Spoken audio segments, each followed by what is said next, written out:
Ladies and gentlemen, today is the first day of out of the 6 months challenge video እና ምንም ማድረግ አልችልም እንግሊዘኛ የተማርኩ ስለሆነ ትንሽ ምናምን መሰካከስ አለብኝ ትረዱኛላችሁ ብዬ አስባለሁ። አሁን ኦልሞስት 11ኛ ክፍልን ጨርሻለሁ። ቀጣይ አመት 12ኛ ክፍል ተማሪ ነኝ እና የሀገር አቀፍ ኢንትራንስ ፈተናን ወስዳለሁ።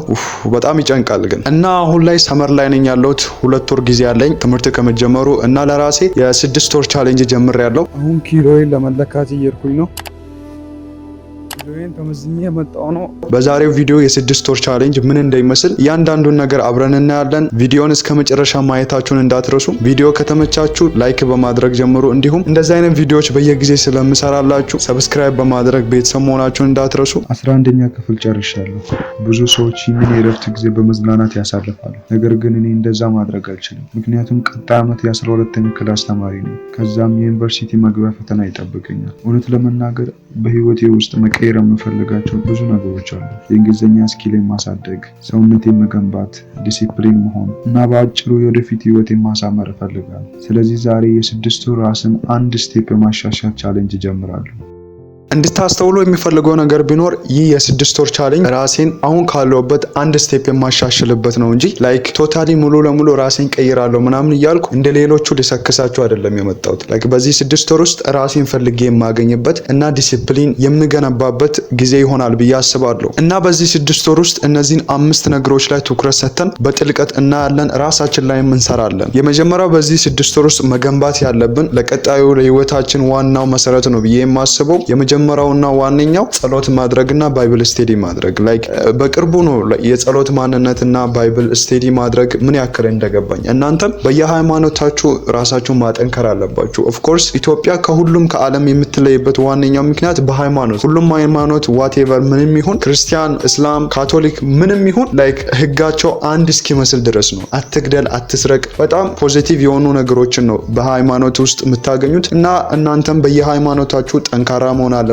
መጸለይ፣ ባይብል ስቴዲ ቁርአንም ከሆነ ማጥናት አለባችሁ ብዬ አስባለሁ። እኔም በዚህ 6 ወር ውስጥ ይሄንን ልማድ ገነባለሁ ብዬ ተነስቻለሁ። ሁለተኛው ደግሞ ለኢንትራንስ ኤግዛም መዘጋጀት። ይሄንን ስላችሁ አብዛኞቻችሁ ትምህርት አይጠቅምም ብላችሁ ነው የምታስቡት። እኔ ግን ከእንደዛ አይነት ወገኖች አይደለም። ትምህርት ኦፍ ኮርስ ይጠቅማል። ኤቭሪዴይ በላይፋችሁ መማር አለባችሁ። ትምህርት ሲባል ላይክ ትምህርት ቤት ሄዶ መማር ብቻ ሳይሆን የሆነ ከዛ የምታገኙት ነገር አለ ብዬ አስባለሁ። እኔ አሁን በጥቂቱ ከ11 አመት ውስጥ ከተማርኳቸው ነገሮች ውስጥ በህይወቴ በጣም ብዙ ነገሮችን አይቻለሁ። ላይክ ብዙ አይነት ጓደኞች ገጥመውኛል። ዲሲፕሊን እንዲሆን በሰዓት ገብቼ በሰዓት እንደወጣ። እነዚህ ነገሮች ትናንሽ ነገር ቢመስሉም ላይክ የሆነ ነገሮችን አስተምረውኛል። እና ደግሞ እግዚአብሔር በፈቅድና ከዚህ ቀጥሎ ያለው ኢንትራንስ ኤግዛም ባል እና ዩኒቨርሲቲ ብገባ በጣም ደስ ይለኛል። እዛ ገብቼ የራሴን ዲሲፕሊን ብገነባ ለራሴ መኖርን አለ አይደል ብቻዬን መኖርን ብለማመደው ብዬ አስባለሁ። በአጭሩ በዚህ ታይም እኔ ብቻዬን እንድኖር የሚያደርገኝ ነገር ቢኖር ያ ነው ብዬ ስለማስብ ነው አሁን ላይ ይሄንን ወስኜ በዚህ 6 ወር ውስጥ ቢያንስ መሰረታዊ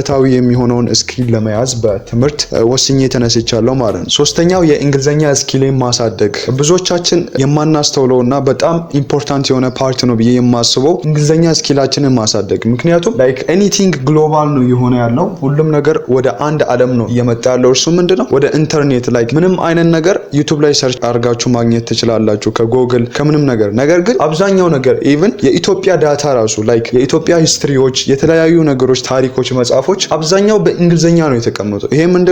እንግሊዝኛ ማለት የዓለማችን የመጀመሪያው የመግባቢያ ቋንቋ ነው እና የትም ሀገር ሄዳችሁ ብታወሩ ተደማጭነት አላችሁ። ከተለያየ ሰው ጋር መግባባት ትችላላችሁ። ኤኒቲንግ ሶሻል ሚዲያ ላይ ሊሆን ይችላል መስራትን ብትፈልጉ ኦፍ ኮርስ ሌላ ስኪሎችን መማር ብትፈልጉ እንግሊዝኛ ስኪል ቢኖራችሁ በጣም የተሻለ ነው ብዬ አስባለሁ። እና ለዛም እኔ እንግሊዝኛ ስኪልን እያሳደግኩት ነው በየጊዜ። ከዚህ በኋላም ለ6 ወር በደንብ ራሴ ላይ ለመስራት ወስኛለሁ። እና በመጀመሪያ ቪዲዮ በኢንትሮ ለማየት እንደሞከራችሁ ትንሽ ያው ፕሮግረሱን ላሳያችሁ ብዬ ነው። ሌዲስ ኤንድ ጀንትልመን ብለን የገባ ነው ማለት ነው። እና ይሄም አንድ ውጤት ነው ብዬ አስባለሁ። ወደ አራተኛው ስናልፍ ደግሞ መጽሐፍ ማንበብ። ላይክ ከሆነ ጊዜ በኋላ ያስተዋልኩት ነገር ቢኖር መጽሐፍ ማንበብ ማለት የሆኑ ሰዎች አልፈውት ከሄዱት አመት እናንተ ሳታልፉት አሁን ላይ ሆናችሁ መኖር ማለት ነው። ለምሳሌ አንድ ሰው 70 አመት ኖሮ ከሆነ ያንን የ70 አመቱን ልምድ ጨምቆ በአንድ መጽሐፍ ቢጽፍላችሁ እናንተ ያንን የዛ ሰውዬ የ70 አመት ኤክስፒሪየንስ በአንድ አንድ መጽሐፍ ቢያንስ ከ200 እስከ 400 ፔጅ በማይበልጥ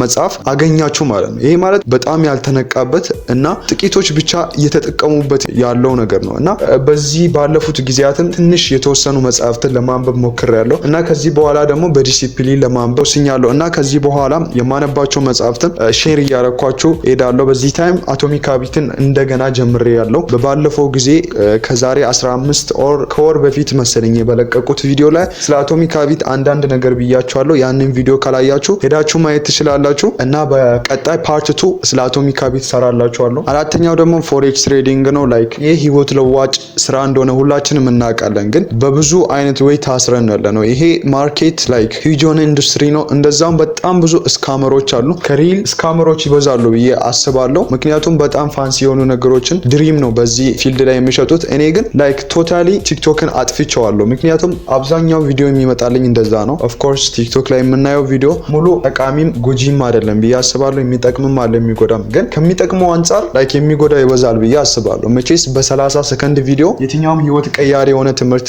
ትማራላችሁ ብዬ አላስብም። ለዛ እኔ ቲክቶክን ሙሉ ለሙሉ ቶታሊ ዲሌት አድርጌዋለሁ እና ዩቲዩብ ነው የሚከታተለው። እሱ ነው የራሴ የሆነ ሮድ ማፕ አውጥቼ እየተማርኩኝ ነው ያለሁት እና በዴሞም ፕራክቲስ እያረኩ ነው። አምስተኛውና የመጨረሻው ደግሞ ዋነኛው በቃ ራሴን መገንባት እፈልጋለሁ። አሪፍ አቋም እንዲኖረኝ ምናምን አለ አይደል? በጣም ደስ የሚል አቋም እና ኪሎዬንም መጨመር እፈልጋለሁ። ኪሎዬ በጣም ዝቅተኛ ነው። ላይክ ከሜትሬ አንጻር ሲነጻጸር በጣም ቀጭን ሰው ነኝ የሚባል አይነት ሰው ነኝ። ነገር ግን እንቀይረዋለን። አይ ሆፕ አሁን ኪሎዬን ለመለካት እየሄድኩኝ ነው እና ይህንን ኪሎ ማሻሻል እንዳለብኝ ኦፍ ኮርስ ይገባኛል። አይ ቲንክ ወደ 63 ነው፣ ወደ 63 ወይ 62 አካባቢ ነበርኩኝ። አሁን ሳልቀንስ አልቀርም። ብቻ ምን እንደሚሆን አብረና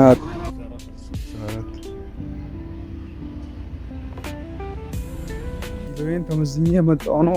ወደ 64 ኪሎ ነኝ። በጣም ከስቻለሁ። በጣም ቀጭን ነኝ። ይሄንን አውቃለሁ እና በዚህ ሰመር በዚህ 2 ወር ውስጥ ወደ 70 ምናምን ለመግባት ሞክራለሁ ብዬ አስባለሁ እና ደግሞ ጂም ዛሬ እከፍላለሁ የ15 ቀን ቢኮዝ ኦፍ ያለኝ በኪሴ 250 ብር ነው ያለኝ።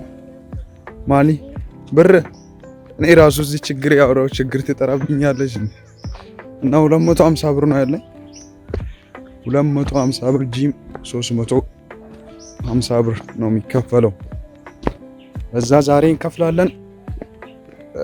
ከዛ በኋላ ያለውን ነገር በደንብ እናያለን ብዬ አስባለሁ። ከዚህ በኋላ ያለውን ላለማቆም ሞክራለሁ። ሌትስ ጎ።